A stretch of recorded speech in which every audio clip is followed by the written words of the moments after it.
Ink Ribbon. Many Resident Evil fans love and adore the good characters, but I know there's a select few of you who can't help but fawn over menacing villains. So today, this video is for you, focusing on the Silver Daddy of the series. I am combining information from all timelines, but I'm focusing mainly on the canon storyline. So with all that out of the way, from a mysterious survival to Jill being a rival, here are 25 facts about Nicholai Ginovaef.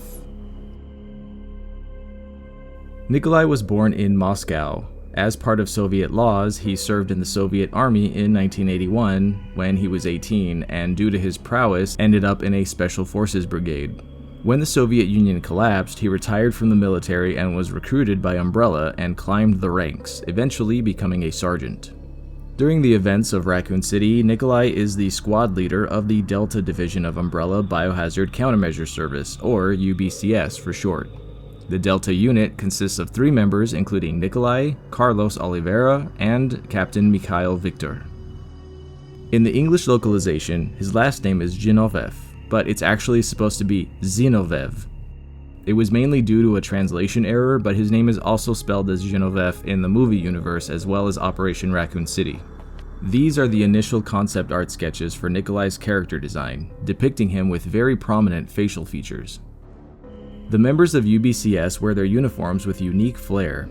Nikolai wears a gray-ribbed turtleneck sweater with his jacket collar popped, but this was later changed to him just wearing a vest over a t-shirt in Resident Evil 3 Remake.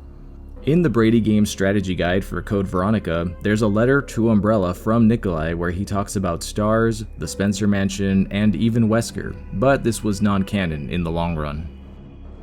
As a monitor, Nikolai was overseeing several projects for Umbrella. Along with managing his UBCS team, Nikolai was also recording the data on how well the monsters fought against his men, which is why he doesn't seem too bothered when his men die. He was also tasked with destroying all evidence of the T-virus research going on, which is the main reason he destroyed the Raccoon General Hospital, as well as killing Dr. Bard.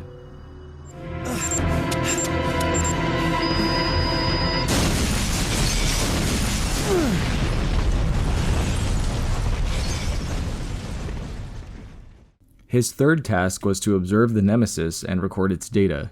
At some point in his mission, him and the other monitors are given the bonus assignment to kill Jill Valentine and any other remaining STARS members for a bonus.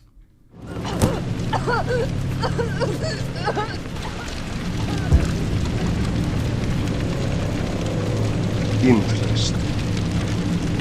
You've done me a big favor, miss.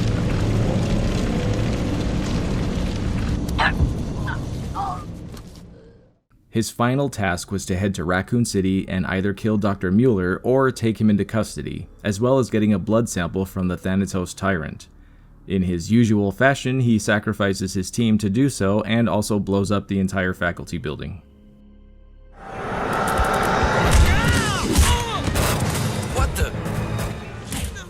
Throughout Resident Evil 3 are several instances where Nikolai miraculously survived some crazy stuff. In the gas station, he somehow survives being trapped in the garage area when it bursts into flames.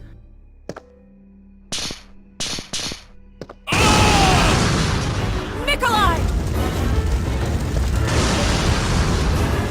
Followed immediately by the entire gas station blowing up.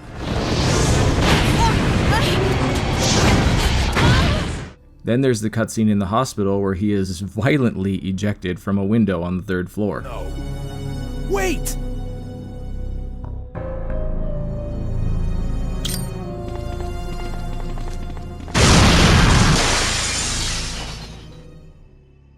Nikolai appears in quite a few entries in the franchise, first appearing in Resident Evil 3, then Outbreak, as well as Operation Raccoon City, Resistance, and has been mentioned in files numerous times throughout the series. In Resistance, he is playable as a mastermind, specializing in tracking and hunting down survivors, and has the ability to summon and control the Nemesis.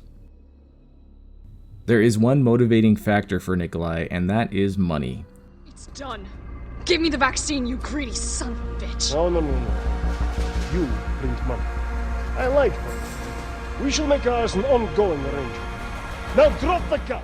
All he cares about is how much he's getting paid and seems to have no regard for human life at all. He actually has a lot in common with Ada Wong, although where she is a chaotic neutral, he is a chaotic evil. Nikolai was close friends with Sergei Vladimir, who you encounter in the Umbrella Chronicles, and believe it or not, according to Capcom, that is canon to the franchise. Sergei also has a surprisingly detailed backstory, but since he was killed by Wesker, it doesn't really matter.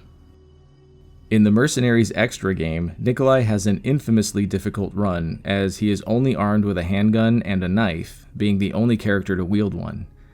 The two saving graces for his run are that killing enemies with the knife grants a whopping additional 24 seconds, and each one of the survivors leaves 60 handgun bullets.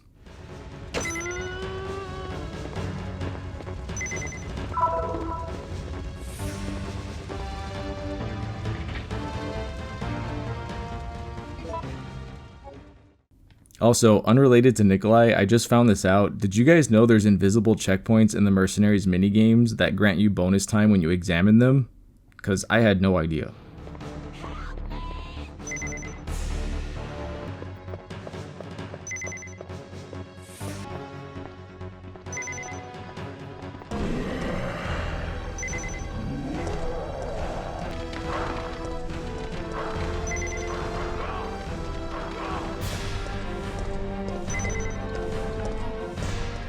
In the Resident Evil Archives book, it's mentioned that in early development, Nikolai and Mikhail were actually going to be brothers, but it was changed to them just being teammates. In the second film, Nikolai is a different character, starting as a villain, but almost immediately joining forces with Jill and Alice after Umbrella leaves them for dead, but he's promptly killed by a Cerberus. We don't need weapons. We need evacuation! Nikolai has white hair, but it might actually just be naturally platinum blonde. His birth year is listed as 1963, which means during the events of Raccoon City, he was only 35. The other explanation could be that he went prematurely gray, maybe from stress or guilt, and this could also be where he got his nickname, which is Silver Wolf. Nikolai may be a pseudo stand-in for Wesker, sharing a lot of similarities to how he goes about things. Both of them are double agents in positions of authority, both of them gather BOW combat data for Umbrella, and both have fates tied to tyrants that were created by Umbrella. Though he doesn't show it, we learn that Nikolai sees Jill as an extreme threat, both to him and to Umbrella, with him leaving several memos warning Umbrella not to underestimate her. He also has opportunities to kill Jill, but chooses to let the Nemesis fight her instead. Depending on certain conditions, there are some instances where Nikolai can die, namely when he gets pulled into the ceiling and killed by something off-screen, most likely the Nemesis.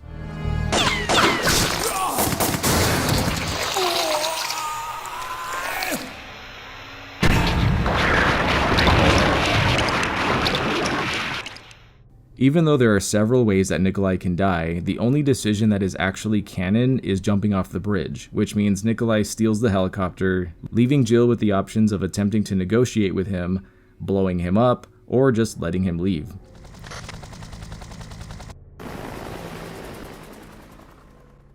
Nikolai's fate is ambiguous. Regardless of which game you play, it's not clear if Nikolai made it out of the blast radius when the bombing of Raccoon City happened. So there is a small chance that we may see him again in the future.